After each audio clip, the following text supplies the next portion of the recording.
Good morning बच्चों। कल हमने आपको पढ़ाया था राजा भगीरथ। उम्मीद करते हैं कि आप लोगों ने उसको पढ़ भी लिया होगा और क्वेश्चन आंसर भी उसके कंप्लीट कर लिए होंगे। आज हम आपको पढ़ाएंगे महर्षि महर्षि वाल्मीकि। ठीक है बेटा, एक बात आपसे बोलनी थी। आप कुछ बच्चों का मैसेज आया था कि उनके पास शब्द विचार के क्वेश्चन आंसर नहीं मिले हैं या शायद डिलीट हो गए हैं, मुझे नहीं पता। लेकिन बेटा मैंने सब भेज दिया है आप लोगों को, आप लोग उससे कर लीजिए। अब तो बुक्स भी अवेलेबल हैं। अगर बुक्स मिल गई हैं आपको, पीडीएफ में मैंने भेज दिया था, वो आप पढ़ लिए होंगे। अगर बुक मिल गई है तो आप बुक से चैप्टर जरूर रीड कर लीजिए। और जितने क्वेश्चन आंसर हैं मैंने एक्सप्लेन कर दिया है, आप क्वेश्चन आंसर समझ में आ ही गया होगा। आप बुक से उसे कंप्लीट कर लीजिए। ठीक है बेटा। अगर उसके बाद भी कोई डाउट है तो फिर हम सैटरडे को एक बार शब्द विचार का चैप्टर फिर भेज देंगे क्वेश्चन आंसर के साथ। ठीक है, तो चलें आज शुरू करते हैं महर्षि वाल्मीकि।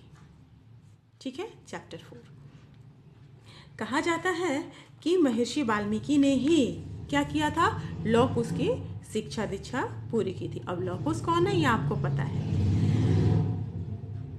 कहा जा रहा है कि अयोध्या के पास एक तमसा नदी के किनारे महर्षि वाल्मीकि क्या कर रहे थे, तपस्या कर रहे थे। वो रोज सुबह कहाँ जाते थे, स्नान के लिए अपने शिष्यों के साथ तमसा नदी के किनारे जाया करते थे। एक दिन जब वो स्नान करके लौट रहे थे तभी उन्होंने देखा कि एक क्रौंच पक्षी का जोड़ा क्या कर रहा था, वहाँ पे कलोल कर रहा था, खेल रहा था, आपस में क्रीड़ा कर रहा था। क्रीड़ा मीन्स खेलना, खेल रहा था। महर्षि वाल्मीकि मुग्ध होकर उन्हें देख रहे थे। अचानक कहीं से एक तीर आया और क्रौंच के पक्षी के जोड़ों में से एक को मार दिया। ठीक है, तीर समझते हैं, किसी ने, व्याध ने, मतलब बहेलिये ने, या इसको हम कह सकते हैं शिकारी ने क्या किया, उस पक्षी को मार दिया।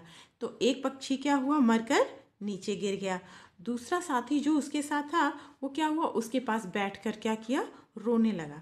उसे बहुत दुख हुआ क्योंकि दो साथी थे, उनमें से एक बिछड़ गया तो दूसरा क्या करने लगा, विलाप करने लगा, रोने लगा।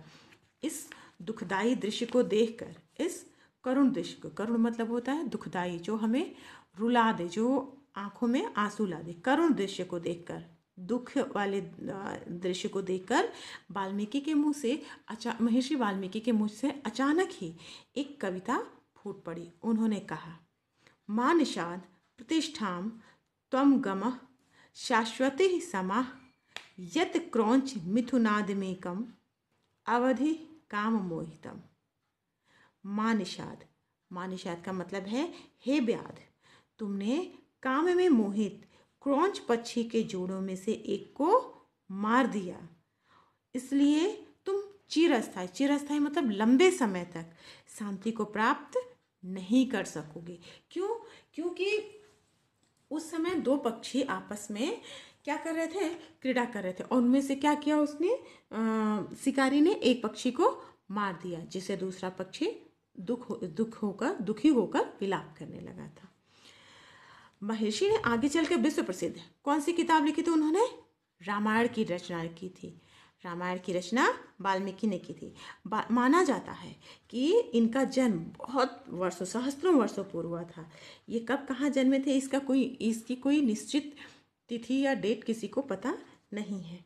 बचपन में महर्षि का नाम क्या था, महर्षि वाल्मीकि का नाम क्या था बेटा, महर्षि का नाम था रत्नाकर। ठीक है, इनको ईश्वर की प्रेरणा से ये क्या किए थे, संसार की जितने भी मोह माया होते हैं, मोह माया मतलब जब हम किसी चीज़ में लिप्त रहते हैं। लिप्त रहने का मतलब जानते हैं बेटा, लिप्त रहने का मतलब जैसे कभी कभी आप लोगों का मन करता है ना, टीवी देख लें, पढ़ाई के समय भी क्या करता है मन, टीवी देखने का करता है ना। जब हम किसी चीज़ में अपने आप को उलझा लेते हैं और हमारा समय व्यर्थ जाता है, तो क्या किए थे, उन्हें ईश्वरीय प्रेरणा से सांसारिक जीवन से मोह को त्याग दिया था। इस संसार में बहुत सारे लोग कहते हैं ना, ऋषियों को पता था कि हम अगर संसार की मोह माया में फंस गए तो हम किसी चीज़ को प्राप्त अर्थात मोक्ष को प्राप्त नहीं कर पाएंगे। ठीक है, उन्होंने क्या किया, बहुत कठोर तपस्या किया। उन्होंने ईश्वर की जब उनका ये विचार बना तो उन्होंने सब कुछ संसार की मोह माया को छोड़ दिया और परिश्रम करने, तपस्या करने चले गए। वो जब तपस्या कर रहे थे तो तपस्या में इतने लीन हो गए थे, इतने, क्या कह सकते हैं इसको, हम ऐसे कह सकते हैं कि इतनी तल्लीनता से, इतने एकाग्रचित होकर वो तपस्या कर रहे थे कि उनके, जहाँ वो बैठ के तपस्या कर रहे थे जंगल में, तो उनके शरीर पर बाम्बी बना लिया था दीमक ने। दीमक देखे हैं आप लोग, घर में अक्सर किताबों को खा जाते हैं, जहाँ सीलन भरी जगह होती है, तो जो दीमक होते हैं उनकी बनाई हुई जिसमें वो रहते हैं उसको कहते हैं बाम्बी। ठीक है, तो दीमकों ने उनके शरीर पे क्या बना लिया था, अपना घर बना लिया था, जिसको बाम्बी कहते हैं। इसीलिए बाम्बी का मतलब होता है वाल्मीकि। ठीक है, इसीलिए उनका नाम वाल्मीकि पड़ा। जो बाम्बी होती है उसको क्या कहते हैं, उसको कहते हैं वाल्मीकि। उसी से उनका नाम क्या पड़ा, वाल्मीकि पड़ा। ठीक है बेटा। तमसा नदी के किनारे जब वो आश्रम में रह रहे थे तो उन्होंने बहुत सारी रचनाओं का क्या किया, बहुत सारी रचनाएं उन्होंने लिखी, लेकिन उनकी सबसे प्रसिद्ध ग्रंथ कौन सी थी, रामायण ही थी। रामायण कथा में उन्होंने सुंदर, स्पष्ट और भक्ति भावपूर्ण वर्णन दूसरे कवि की काव्यों में नहीं मिलता। उन्होंने इतनी भक्ति के साथ राम जी के चरित्र का वर्णन किया था कि किसी और दूसरे काव्यों में ऐसा देखने को नहीं मिलता। कहते हैं कि वाल्मीकि जी क्या थे, संस्कृत साहित्य के आदि कवि माने जाते हैं। किसके, संस्कृत साहित्य के आदि कवि मतलब माने जाते हैं। आदि कवि का मतलब सबसे पुराने कवि माने, कि उन्हीं से ही इस भाषा की शुरुआत हुई थी। ठीक है, वाल्मीकि जी ने क्या किया था, रामायण में उन्होंने कितने कांड किए बताए थे, 7 कांड। 7 कांड आप घर में हैं तो दादी बाबा से पूछ सकते हैं कि 7 कांड कौन कौन से हैं। ठीक है, जैसे अयोध्या और बाल कांड, और राम, आप लोगों ने रामायण देखा है तो उसमें पता होगा कि राम जी कहाँ कहाँ से शुरू किए। पहले उनका बाल कांड था, पहले उनका बचपन दिखाया गया था, फिर क्या दिखाया गया था, ऐसे अलग अलग करके फिर लास्ट में है लंका कांड, उत्तरकांड, बहुत सारे। उसमें टोटल कितने कांड हैं, टोटल 7 कांड हैं। किसमें, वाल्मीकि जी द्वारा रचित रामायण में। उन्होंने अपनी इस रचना में राम के चरित्र का नहीं, बल्कि उस समय उन्होंने अपनी जो रामायण में रचना की वो उस समय की तात्कालीन समाज मतलब जिस समय राम जी पैदा हुए थे उस समय के समाज में कैसी व्यवस्था थी, लोग कैसे थे, वहाँ की शासन व्यवस्था कैसी थी, लोग कैसे रहते थे, इन सभी चीज़ों का उन्होंने अपनी इस पुस्तक में वर्णन किया है। ठीक है, रामायण को त्रेता युग का इतिहास ग्रंथ माना जाता है। कौन से युग का माना जाता है रामायण को, त्रेता युग का। ठीक है, महर्षि वाल्मीकि के आश्रम में पुरुषोत्तम श्री राम के पुत्र लव कुश का जन्म हुआ था। आप लोगों ने अगर रामायण देखा है तो उसमें देखा होगा कि जब राम जी ने सीता को निकाला था तो सीता जी कहाँ गई थी, वाल्मीकि के आश्रम में, और वहीं पे लव कुश का जन्म हुआ था। और वाल्मीकि जी ने ही लव कुश की शिक्षा दीक्षा की थी। शिक्षा दीक्षा मतलब उन्होंने सारी शिक्षा प्रदान की थी। ठीक है, उन्होंने जो ज्ञान, शिक्षा और कौशल से लव कुश को क्या किया, बहुत छोटी ही उम्र में ज्ञानी बना दिया था, और क्या किया था, युद्ध कला में एकदम निपुण बना दिया था। ठीक है, किससे शिक्षा मिली थी लव और कुश को बेटा, वाल्मीकि जी से लव और कुश को शिक्षा दीक्षा मिली थी। श्री राम के अश्वमेघ यज्ञ का घोड़ा जब महर्षि वाल्मीकि के आश्रम में पहुंचा, राम जी ने क्या किया था, अश्वमेघ यज्ञ किया था। अश्वमेघ यज्ञ या विश्वजित यज्ञ, इन सारी यज्ञों के बारे में मैंने आपको बताया है। ऐसे ही अश्वमेघ यज्ञ का घोड़ा जब महर्षि वाल्मीकि के आश्रम में पहुंचा तो क्या किया, लव कुश ने उसे पकड़कर, उस घोड़े को पकड़कर बांध लिया। क्या किया उन्होंने, उसे घोड़े को क्या किया उन्होंने, बांध दिया। ठीक है, आश्रम में उसे बांध लिया जहाँ पे वो लोग थे। ठीक है, फिर जब, क्योंकि ये घोड़ा किसका था, रामचंद्र जी का था, उन्होंने क्या किया, उस घोड़े को वापस लाने के लिए, जब वो घोड़ा वापस नहीं आया, पकड़ा गया, तो राम जी ने क्या किया, उन्होंने लक्ष्मण को, भरत को और शत्रुघ्न को भेजा कि उस घोड़े को वापस लाए, तभी तो वो यज्ञ संपन्न होता।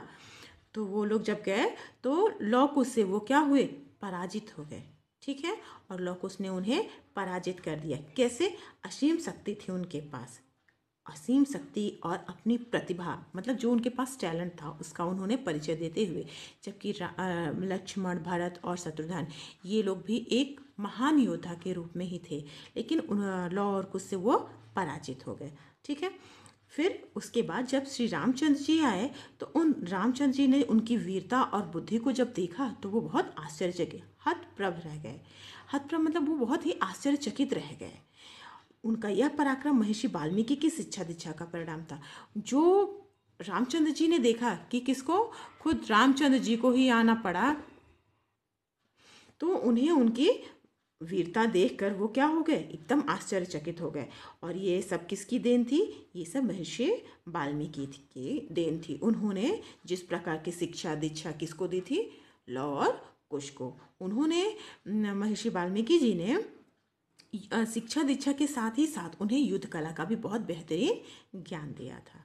महर्षि वाल्मीकि को कहा जाता है कि महर्षि वाल्मीकि कवि भी थे, शिक्षक भी थे, ज्ञानी भी थे और त्रिकालदर्शी ऋषि भी थे। त्रिकालदर्शी मतलब तीन काल, आप जानते हैं ना, काल, भूतकाल, वर्तमान काल और भविष्य काल।